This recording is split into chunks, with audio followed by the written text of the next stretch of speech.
그러니까 아무튼 인간은 관계를 벗어날 수가 없어요. 그래서 하나님께서는 하나님의 통치 영역 중에 가장 큰 것이 있다고 한다면 이웃과의 관계를 얘기를 하십니다. 이웃과의 관계가 이게 좀 지옥 같으면 사실은 행복을 느끼지 못하는 것 같습니다. 가족 관계가 늘 불우한 느낌이 느껴지게 되어지면 이상하게 인생이 무겁게 느껴져요. 그런데 없어도 가족끼리 웃고 즐기고 칭찬해주고 엑셀런트 해주고 뷰티풀 해주고 라고 칭찬을 인정 지지해주게 되어지면 왠지 집에 들어가면 내가 좀 괜찮은 사람이 되어지는 느낌이 드는 것 같아요. 그런 느낌을 싫어하는 사람이 어떻겠습니까? 그래서 성경을 보니까 제가 이 성경 말씀을 우연히 제가 묵상을 하다가 봤어요. 근데 이 말씀이 좀 되게 의미 있게 느껴지더라고요. 한번 다 같이 읽어볼까요? 시작. 내 사랑하는 형제들아.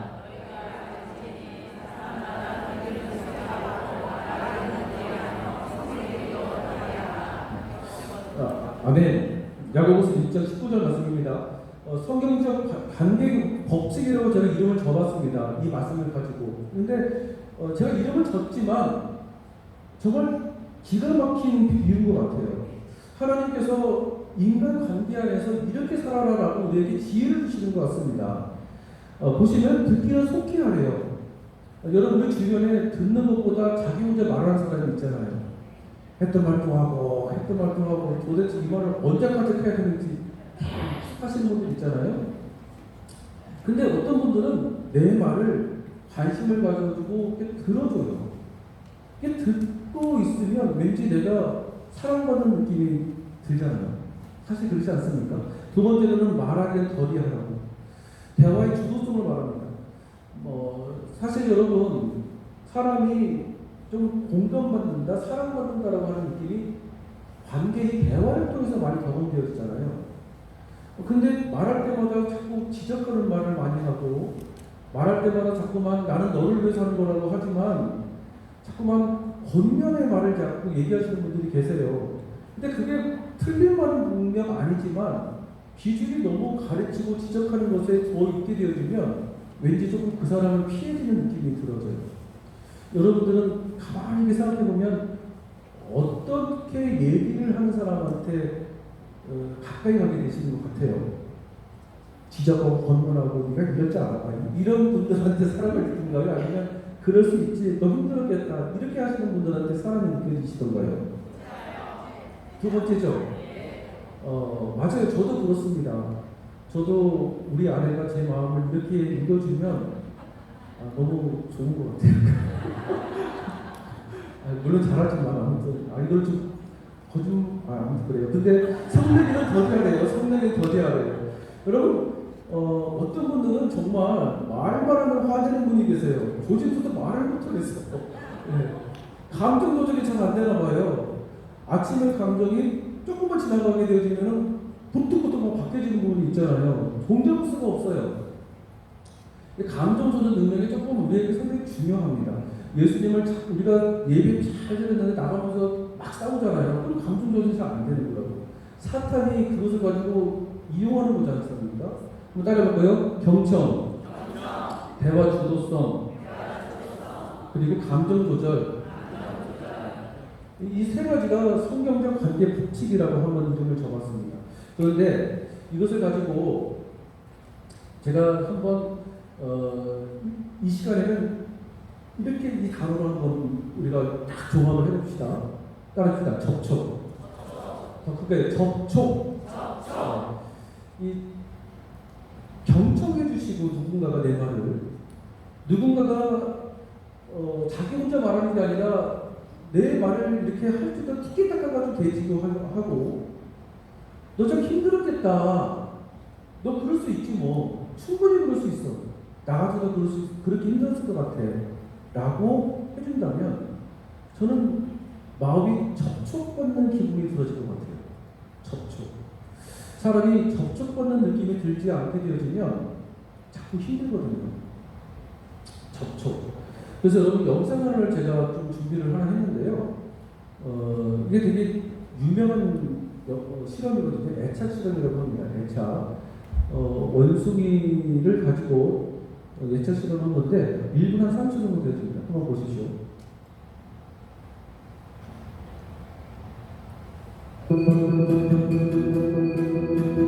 애착 이론의 선구자로 알려진 해리 할로우 박사는 1950년대 갓 태어난 새끼 원숭이를 대상으로 획기적인 실험을 진행했습니다.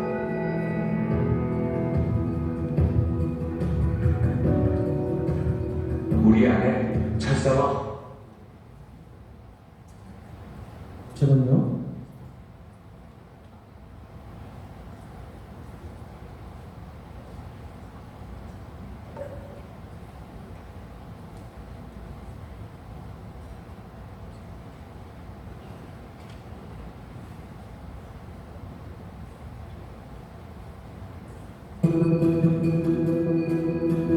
애착 이론의 선구자로 알려진 해리 할로우 박사는 1950년대 갓 태어난 새끼 원숭이를 대상으로 획기적인 실험을 진행했습니다.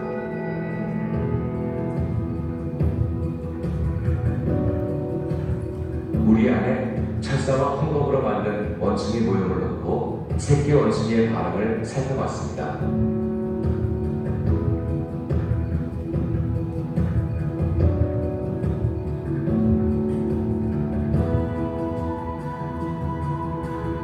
처음에는 철사 모형을 향해 달려갑니다. 우유를 먹기 위해서입니다. 하지만 젖을 다 먹자마자 천으로 만든 모형에 달라붙어 이곳에 18시간 동안 머뭅니다. 먹이보다 부드럽고 따뜻한 보살핌을 택한 것입니다.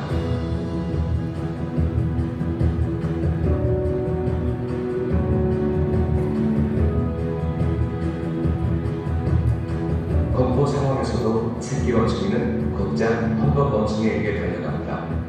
이는 먹이보다 부드러운 접촉과 위험이 애착을 느끼는 데 더 큰 영향을 끼친다는 사실을 보여줍니다.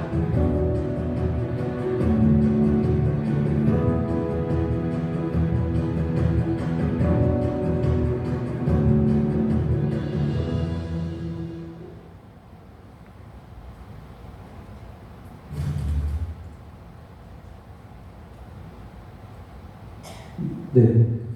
방금 보신 영상은 이제 할로우 박사라고 하는 사람이 원숭이를 가지고 애착 실험을 한 그 실험 내용들입니다.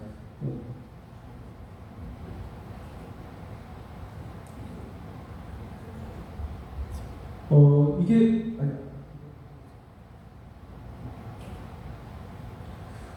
이게 이제 어떤 그 실험의 핵심 실험이냐면 이제 원숭이가 처음에는 철사가 있는 원숭이 엄마로 가요. 철사가 있는 원숭이 엄마로 가는데 이제 스트레스 상황, 그러니까 선풍기를 이렇게 틀어주거나 하면 좀 위험이 느껴지는 스트레스 상황이 이제 일부러 만들어주는 거죠. 근데 인간으로 따지면 이제 외상 스트레스 장애 같은 PTSD라고 하는데 이런 어떤 상처가 될 수 있을 만큼의 상황이 되어지면 원숭이가 갑자기 원래 여기가 바나나를 놔두거든요. 여기다 바나나를 놔두는데 갑자기 여기 바나나가 없는 나를 따뜻하게 안아주는 털로 만든 엄마 원숭이로 탁 뛰어가는 거예요. 아까 영상 보셨죠? 근데 지금은 아까 선풍기를 틀어주는 것으로만 스트레스 상황을 이제 유발시켰었는데 막 팔을 막 세게 치게 한다거나 갑자기 이렇게 흔들 팔을 이렇게 흔든다거나 처음에 그 스트레스 상황보다 조금 더 위험 감지가 있게 되었을 때 이 원숭이가 이 털에서 나오지는 않아요. 그냥 이렇게 안겨 있으려고 합니다. 여러분 일반 이런 원숭이도 나를 부드럽게 안아주고 따뜻하게 접촉해주는 대상 엄마를 향해서 걸어가는데 하물며 우리는 어떻겠습니까? 우리도 기본적으로 접촉받고 싶어하는, 이해받고 싶어하는 마음을 갖고 산단 말이에요. 그런데 나를 대하고 있는 그 누군가가 자꾸만 이럴 줄 알았다니까 이렇게 가게 되어지면 나는 괜찮은 사람이다 라고 하는 생각보다는 나는 참 쓸모없는 사람이구나 라고 하는 생각으로 이제 만들어져요. 그러니까 화가 많은 사람들은 여러분 나는 참 괜찮은 사람이다라고 하는 자신에 대한 생각이 좀 약한 사람들이에요. 지지난주에 칠림역에서 칼부림을 했던 그 사람도 나이는 32살인가 3살 되게 젊었던 것 같아요. 그런데 기자가 인터뷰를 하는 과정 안에서 그 사람이 뭐라고 말을 하냐면 나는 참 쓰레기 같은 사람입니다 라고 나 자신에 대해서 그렇게 정의해내고 있죠. 그리고 실제로 그 사람의 할머니가 쓸모없는 인간이다라고 하는 얘기들을 참 많이 했다는 거예요.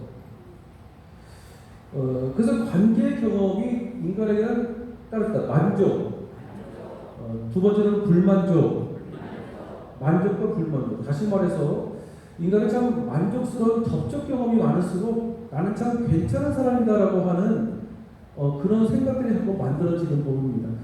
사람의 생각은 언제 바뀌는지 아시나요? 과거의 것들 중에서 좀 불필요한 생각들도 많이 있을 거 아니에요. 여러분 사람의 그 불필요한 나의 생각들이 있지 않습니까? 그 생각들이 언제 바뀌는지 아세요? 트랜스포라고 하는데 언제 바뀌는지 아십니까? 아까 제가 다 말씀드렸었는데 네? 맞아요. 접촉할 때 그러니까 나는 참 괜찮은 사람이구나라고 사랑받는 느낌을 느낄 때 나의 불필요한 생각들이 바뀌기 시작해요.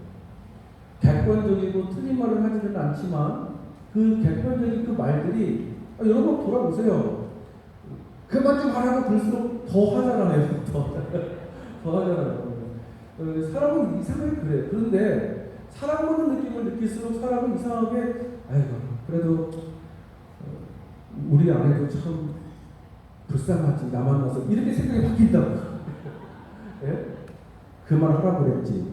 또 이렇게 할수록 나는 더 할 거다. 이런 생각으로 바뀝니다. 그래서 여러분의 접촉에는 강력한 힘이 있습니다. 제가 어렸을 때 우리 할머니께서 우리 승현이 할머니 손은 약손, 할머니 손은 약손이라고 배가 살짝 아플 때 배를 이렇게 쓰다봐주면은 이상하게 배가 낫는 것 같아요. 그만큼 그 접촉에는 강력한 힘이 있습니다. 스킨십이 중요하다는 것이죠. 그래서 여러분 동성끼리도 스킨십 많이 하십시오. 만져주시고 쓰다봐주시고 수고했다고 하시고 그 스킨십이 여러분 꼭 피부와 피부끼리의 스킨십만이 아니라 말 한마디라도 접촉당하는 기분을 느끼는 것도 스킨십입니다. 살 언제 뺄 거야? 여름 가지나 가네. 그러면 여러분 접촉받는 기분이 전혀 안 돼요. 이 인간이 진짜 자기는 뭐 이런 거 있잖아요. 나도 참 힘들었어요. 여기까지 오는데 정말 나도 인생이 너무 괴롭고 어려웠어요. 그 인간 만나가지고 나는 더 힘들었다. 이건 아무것도 아니야. 길사지면 나보다 아무것도 아니야. 아니 무슨 고생한 게 뭐 잘하는 거 같지. 본인이 더 힘든지 아닌지 어떻게 알아요?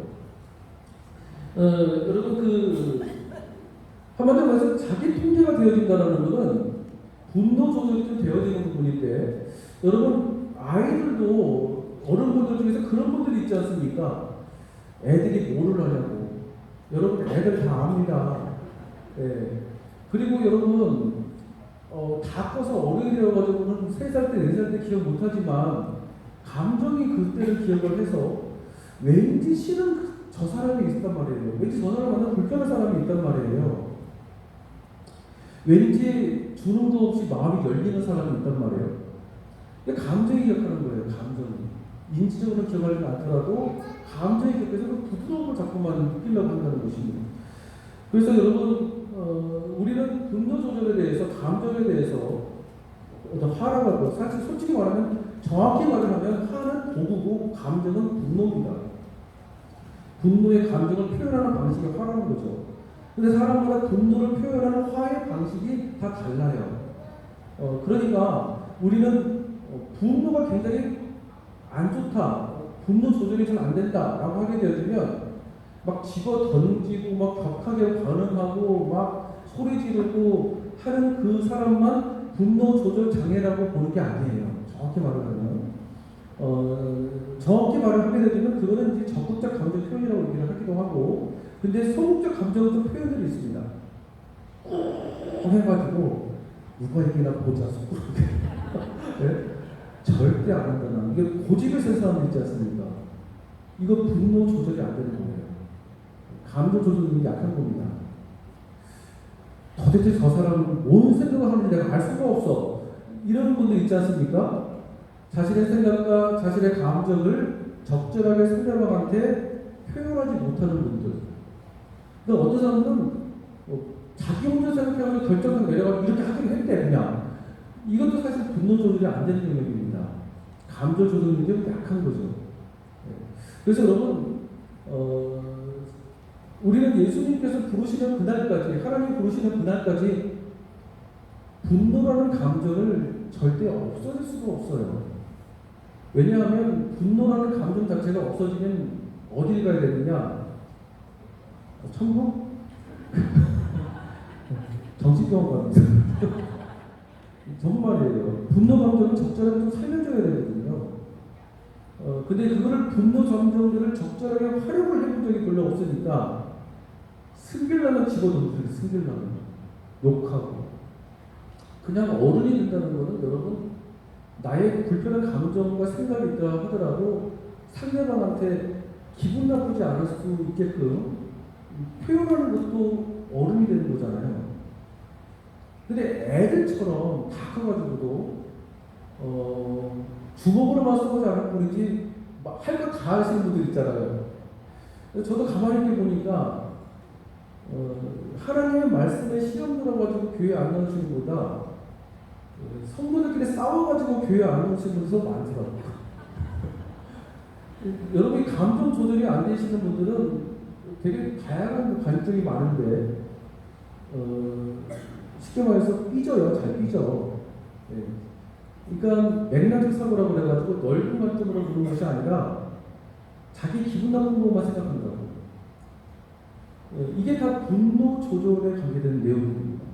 그래서 저는 이 시간에 나는 왜 이렇게 화가 나는 걸까라고 하는 그 부분에 있어서 단순히 어떤 표현이나 화만 가지고 이 시간을 기재하는 것이 아니라 그 분노에 대해서도 소극적 분노가 있고 적극적 분노가 있다. 그리고 감정 통제 영역에 이런 것들이 함께 균형 있게 이해를 해야 된다라고 하는 차원에서 좀 준비를 한 것 같아요.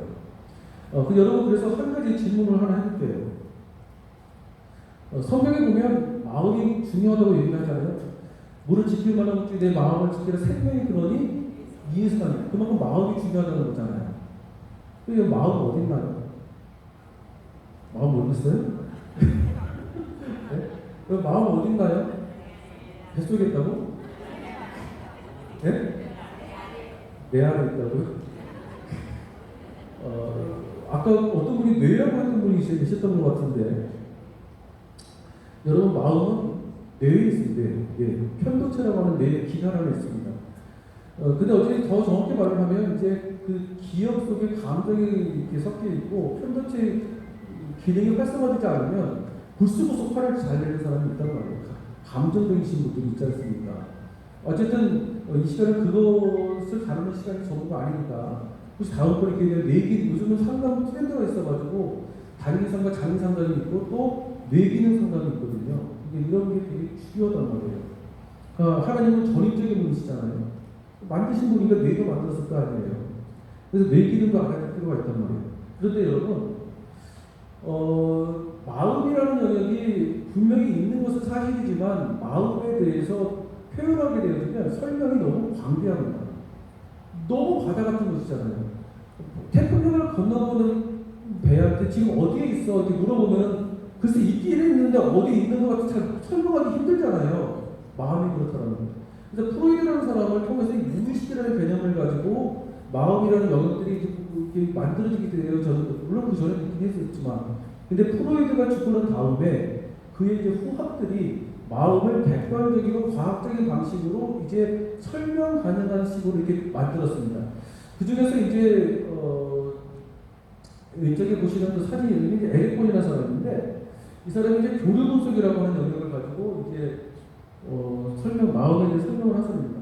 그러니까 우리가 마음 그러면은 좀 광대하지만 이 에릭 본이라는 사람은 자아 기능과 자아 구조에 대해서 설명한 사람이에요. 따라서 자아 구조, 자아 기능. 우리 마음속에 자아. 근데 여러분 누구한테 교류 이렇게 관계를 하는 게 교류라고 하잖아요. 그 교류가 겉에서 있는 모습으로만 교류하는 것이 아니라 내 마음과 마음이 교류하는 거잖아요. 안 그래요? 얼굴 보고 교류하세요? 그래? 어쨌든 얼마 전에 우리 아내랑 얘기를 했는데 나랑 왜 결혼했냐고. 가난한 신학생이었는데 잘생겨서 결혼했대요. 그런데 그 얘기를 계속 들어가 보니까 그것도 마음에 어떤 부분이 문제가 있었더라고요.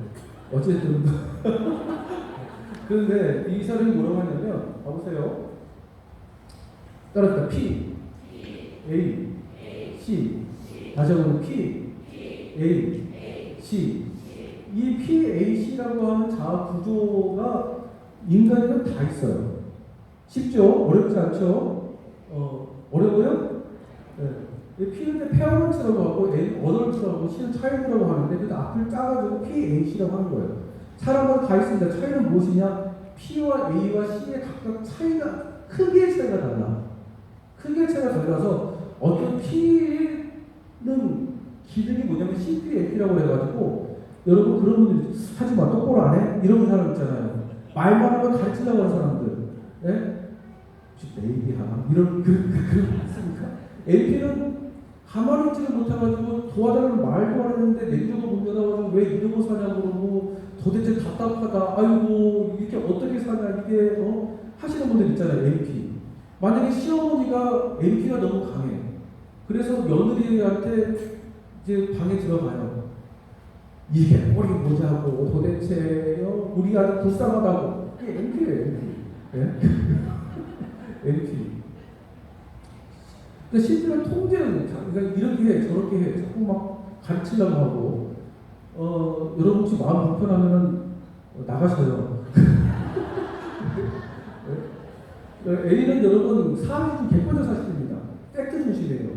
그러니까 사실 중심으로만 대화를 나누다 보니까 속이 막 터지는 거예요. 여러분 그렇지 않습니까? 우리 남편하고 대화가 안 돼요. 이 인간은 이거 A가 강한 겁니다. 사실 중심이다 보니까 또 좀 속이 좀 그러니까 객관적으로 어떤 그 경우에 틀린 말을 하지는 않아요. 그러니까 말하자면 자아가 건강하다는 것이 뭐냐면 내가 하고 싶은 나의 마음이 하고 싶은 대로 하고 싶은 마음이 있고 그리고 규칙을 지키고 싶은 마음이 있는데 그 자아가 건강해야 균형감을 맞출 수 있는 행동을 할 수 있는 거 아니에요. 말하자면 그 A, 어덜트라는 개념이 자아라고 하는 기능입니다. 근데 객관적으로 이렇게 틀린 행동들을 하지는 않아요. 왜냐면 틀린 말을 잘 안 하니까. 근데 대화는 잘 안 될 거예요. 소통이 잘 안 될 겁니다. 소통은 된다는 것이 마음과 마음이 통하는 거지 않습니까? 근데 A가 강하신 분들은 내가 틀린 말 했나? 돼지를 돼지라고 말했는데? 이런 거 있지 않습니까? 이게 힘든 거예요. 말하기 힘든 거예요. 구역장님, 저 요새 너무 힘들어요. 답답해요. 어떻게 살지 잘 모르겠어요. 너무 마음이 불안해요. 왜 힘들지? 하나님 함께 계시는데 믿음이 없나? 기도해봐. 기도하면 나. 이렇게 됐습니다. 근데 여러분 이게 맞는 말이긴 하지만 막상 듣는 사람 입장에서는 왠지 접촉되는 느낌이 안 들어져요. 여기는 이제 젊은 엄청 이제 성공상 담당하고 있잖아요. 만약에 CP가 강한 엄마가 있어요. 엄마는 조금만 놀다 오면 안 돼? 내일 시험이잖아. 숙제했어? 여러 개 막 나가시는 겁니다. 틀렸다는 말 절대 못하고, 틀렸어도 넘어가지를 못하고, 다른 말만 빠박빠박 하시는 분들. A로. C는 여러분, 차일드라고 해서, AC, FC. 우리는요, 말을 참 잘 들어요. 엄마 말을 절대로 거역 안 해. 이게 AC가 죽어 있는 겁니다.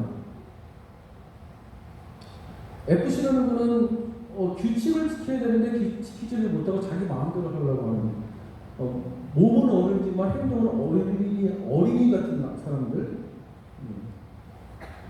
여러분 이런 것이 굉장히 중요합니다. 어떤 분이 그래요. 우리 남편하고 대화가 안 된대요. 한번 그랬대요. 부장님 때문에 힘들다고. 그랬더니 남편이 그러는데 너만 힘든 거 아니고 다 힘들다고. PAC 중에서 어디 쪽이 해당할까요? 네? A 맞아요. A. 그러니까 이게 이 교류 분석의 자아 구조와 기능이 되게 쉬워요. 그래가지고 전공을 하지 않으신 분들도 이거 조금만 설명해줘도 되게 금방 이해를 하시고 사실 이것만 전공은 아니거든요. 근데 어쨌든 이건 그렇습니다. 제가 예전에 예전에 이제 하나님께서 이제 인천순복교회 사역을 하기 전에, 그러니까 저 교회 사역을 하고 하나님 뜻하신 바가 있고 제 개인적인 상황이 있어서 상담센터를 운영을 했었어요. 상담소에서 만나는 학생들 중에서 참 기억될 수 있을 만한 학생들이 참 많았었습니다. 근데 이제 제가 아무래도 목회자다 보니까 믿는 사람들이 참 많이 왔었어요. 그래서 제가 센터를 하면서 참 많이 반성했고 참 많이 배웠습니다.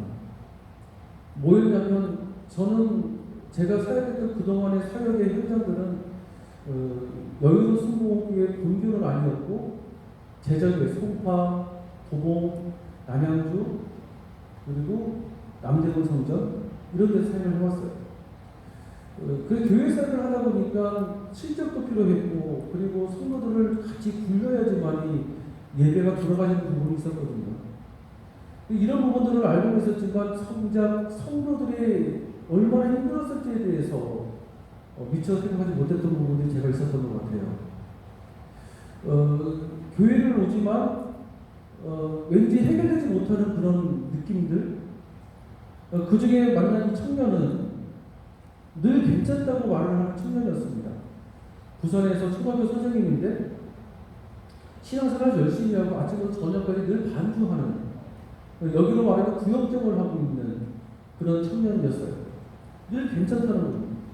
근데 자기를 잘 모르는 사람들은 늘 자기가 착한 사람으로만 생각하지만 자기랑 가까워지는 사람들, 남자친구나 가족들 이 관계 안에서는 자기가 한 번 화를 내는, 너무 격하게 화를 내는 그런 나의 모습이 너무 힘들다는 거예요. 그 청년의 삶의 스토리를 깊게 듣기 시작했습니다. 듣는 과정 안에서 이런 얘기를 하는 거예요. 자기 아빠는 늘 무서웠다는 거예요. 무서웠지만 아빠는 소중했다는 거죠. 소중한 아빠였지만 그런 아빠라도 있기를 원했대요. 그런데 아빠는 늘상 밖을 나갔대요. 내가 생각하고 있는, 그래서 기억하고 있는 엄마는 늘 불쌍한 엄마였대요. 그 불쌍한 엄마를 위해서라도 나는 최선을 다할 수밖에 없는 그런 딸이었대요. 그래서 열심히 공부했대요. 그래서 전교 4등 밑으로 내려가 본 적이 없대요. 꿈이 선교사였지만 부모님이 권유를 위해서 자기는 다시 초등학교 선생님을 할 수밖에 없는 그 상황으로 자기 자신을 굴복시켰습니다. 말을 들었지만 그런데 그래서 합격을 해가지고 선생님은 학원을 있지만 나는 도대체 왜 살아야 되는 거지? 삶의 의미를 느끼지 못하고 나는 참 괜찮은 사람이다라고 하는 생각보다는 나는 참 쓸모없는 사람이다라는 생각들을 좀 지배적으로 많이 하는 그런 청년입니다.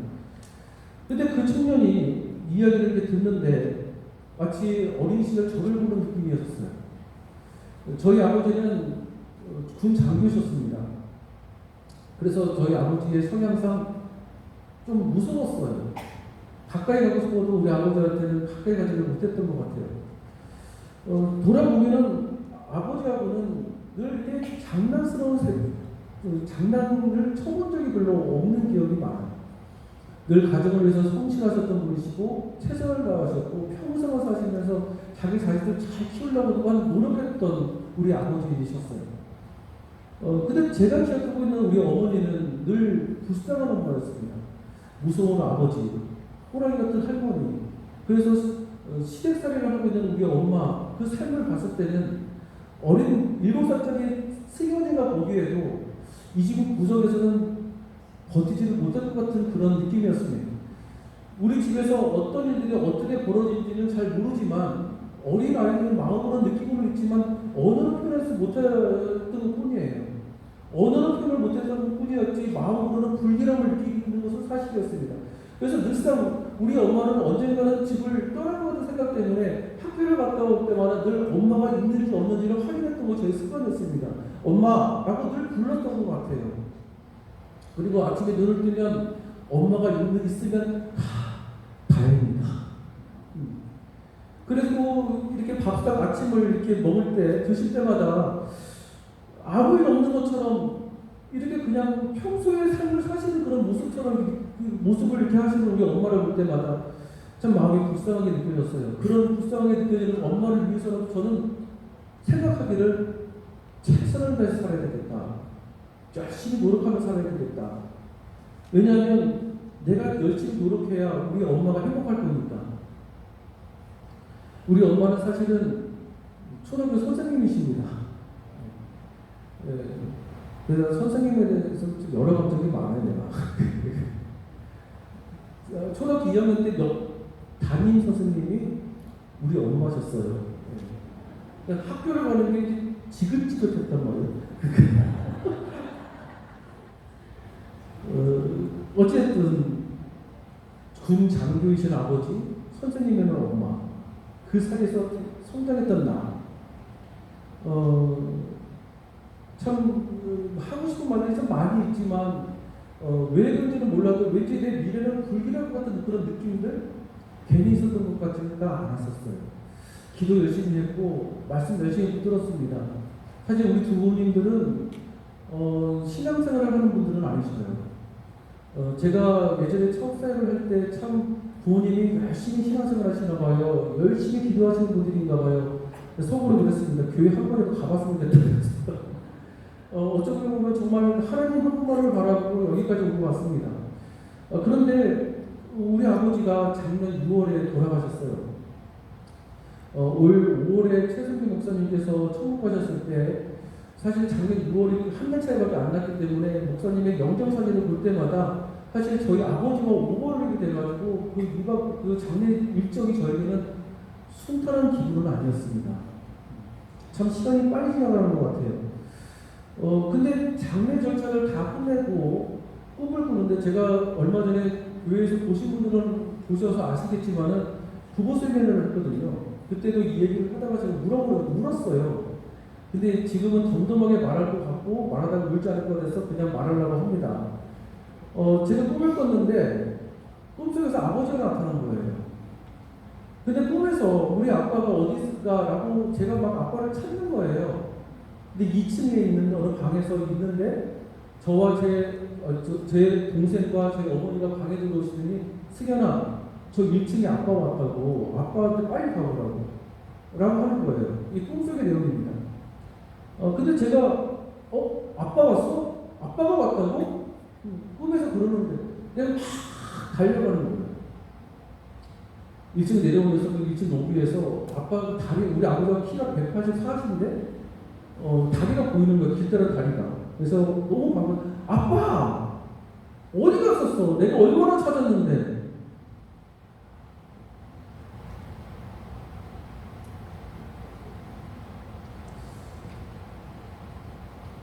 여전히 저도 눈물이 그래 아직 남아있는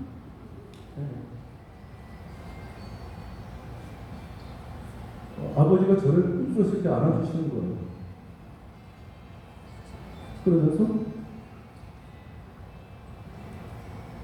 우리 아들 사랑한다고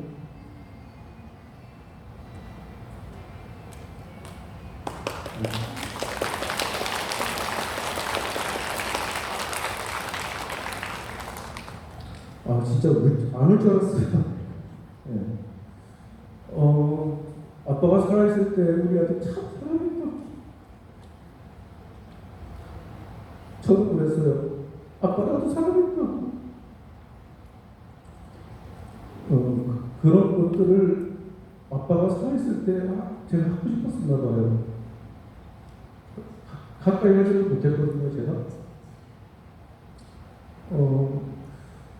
정치분석을 공부하는 입장이었기 때문에 그 꿈을 보면서 생각을 했어요. 사실 정치분석이라고 학문의 영역에서는 이렇게 얘기를 해요. 너무나 소중한 사람이 살해되었을 때 현실이 너무 고통스러우면 꿈에도 안 나타난대요.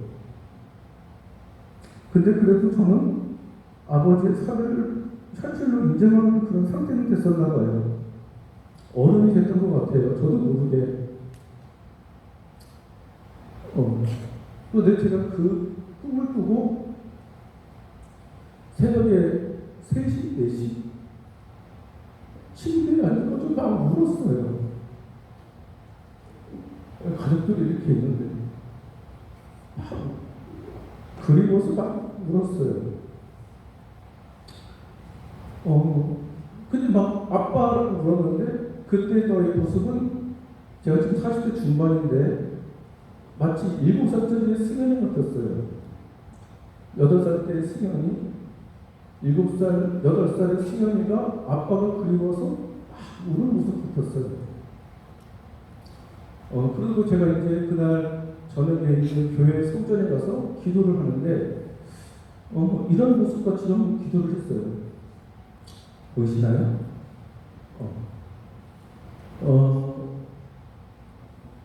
네. 이제 안 옵니다. 진짜 민폐네 진짜. 네.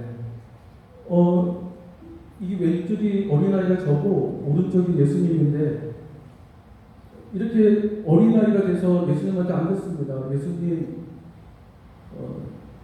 저 그동안 최선을 다해 살았어요. 그런 아빠한테 인정받고 싶었거든요. 무서웠지만, 가까이 오고 싶었지만, 왠지 아빠한테 혼날까봐 더 열심히 편안한 척하고 살았던 것 같아요. 라고 예수님 품에 안기면서 기도하는데 성령님이 제 마음속에서 얼마나 많은 은혜와 치유를 해주시는지 몰라요. 근데 저는 원래 울어서 내가 할 수 없이 말을 하자면 저는 원래 우는 사람이 아니에요. 저는 울지 않고 작정한 사람이기 때문에 이렇게 울다는 것은 정말 저한테는 참 큰 변화입니다. 여러분 우리 모두에게는 수고하고 무너지는 것들이 다 있습니다. 적적하고 싶은 마음이 있단 말이에요. 그 적적하고 싶은 마음이 정말 어른이 돼도 그대로 안고 삽니다. 여러분 예수님을 만난다면 그 예수님 품 안에서 여러분들은 무슨 얘기를 하고 싶으신가요? 오늘 저녁에 기도하실 때 이런 기도 해보면 어떨까 하는 생각이 들어집니다. C.S. 루이스는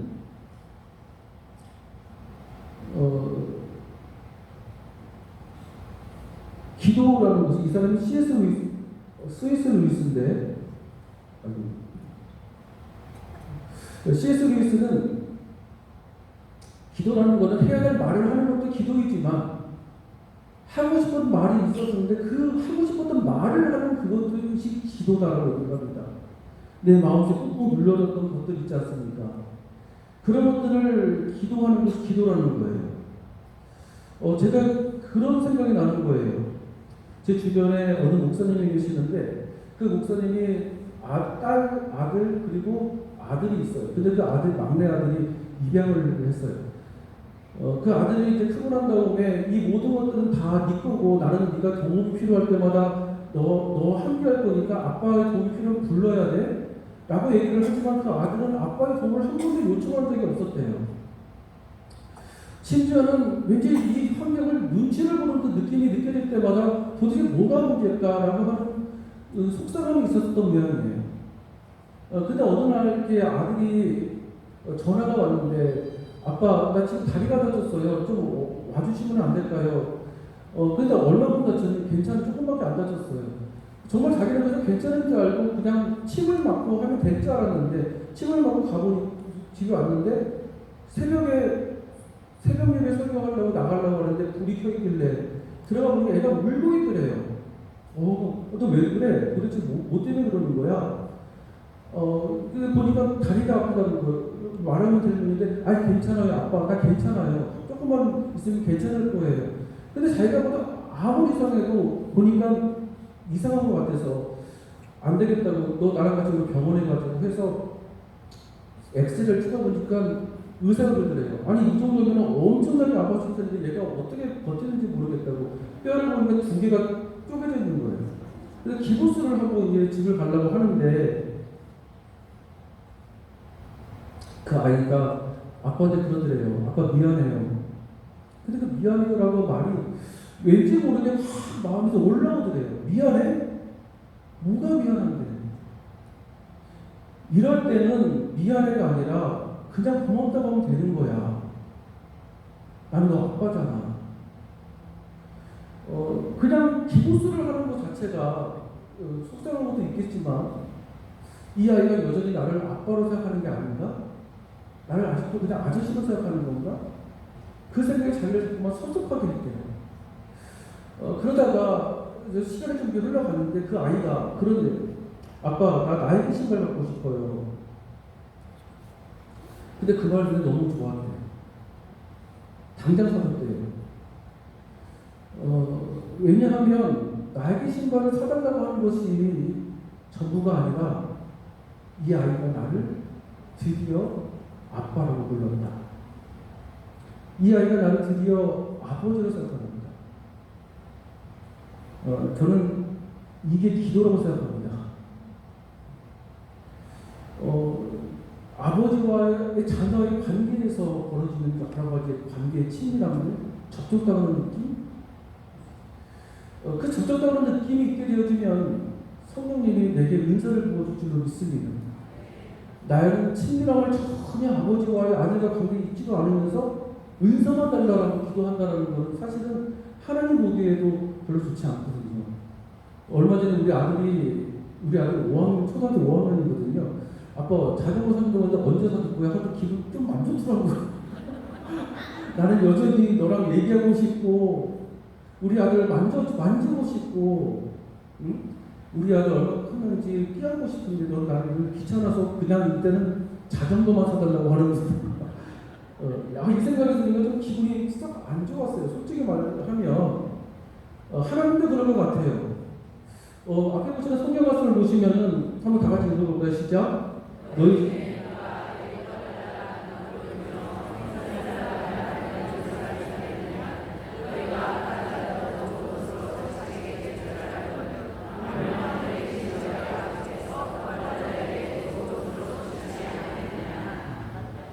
여기 보시면은 이스라엘 사람들은 떡과 돌의 모양이 거의 비슷하게 만들었대요. 그래서 언뜻 보기에는 떡이 돌인지 돌이 떡인지 잘 구분이 안 됐대요.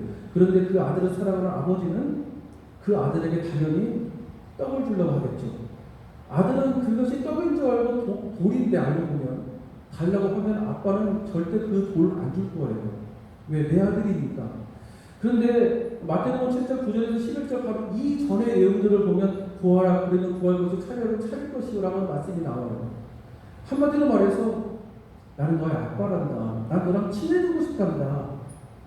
그냥 달라고 하지 말고 나랑 교제하자. 아버지가 교제를 하고 그 품 안에 앉아 있으면 나의 어릴 시절의 그 시자가 확 열어집니다. 그래서 아버지의 사랑이 느껴지기 시작하거든요. 하나님께서는 늘 나와 친밀한 교제 속에서 나의 내면의 부족한 것들을 치료해 주십니다. 여러분 내면 아이라고 들어보셨나요? 이너 차일드라고 해가지고 어떤 상담심리 치료를 요새 참 많은 분들이 관심을 갖고 계시는데 설명하자면 그러니까 억압된 관계를 통해서 만들어진 분노의 감정을 인해서 신경증이 만들어지고 신경증을 통해서 히스테리가 만들어지기 때문에 이러한 신경증 상태들이 좀 어렵잖아요. 그런데 내 안에 3살짜리가 있어요. 내 안에 5살짜리가 있어요. 그때 거기서 우리 아이가 참 힘들었구나. 그때 거기서 내 마음이 접촉당하지 못한 상태로 나이가 30이 되고 40이 되고 50이 되어지면 자꾸만 그 아이가 자라지 않은 상태다 보니까 몸은 어른인데 화를 내는 수준이 5살 같아요. 7살 같아요. 그래서 그 내 마음속에 있는 이너 차일드, 어린아이를 자꾸 만져줘야 됩니다.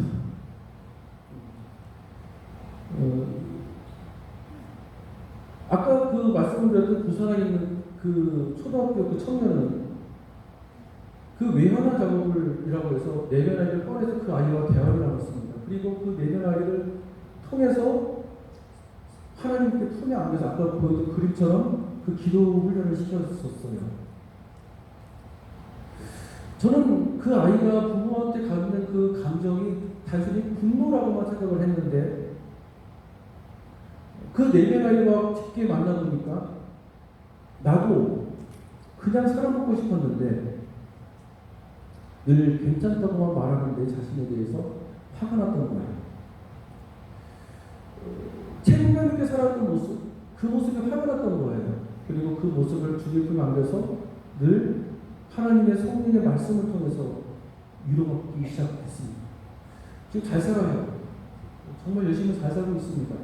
가끔가다 문자를 저한테 보내주기도 해요. 여러분, 우리 마음속에는 누구나 할 것 없이 다 어린아이가 있습니다. 때로는 그 어린아이가 나 느끼기에는 외면하고 싶고 그리고 왠지 거부하고 싶은 모습일 수도 있습니다. 근데 그 내면아이를 내가 스스로 외롭게 만들면 만들수록 내 인생은 더 외로워지게 될 겁니다. 아까 말했던 보여줬던 C.S. 루이스 그리고 조지 네이버 왼쪽에 있는 여자 있죠? 이 사람이 이제 아내였어요. 사실 여러분 이 C.S. 루이스는 평신도입니다. 여러분과도 평신도. 이 평신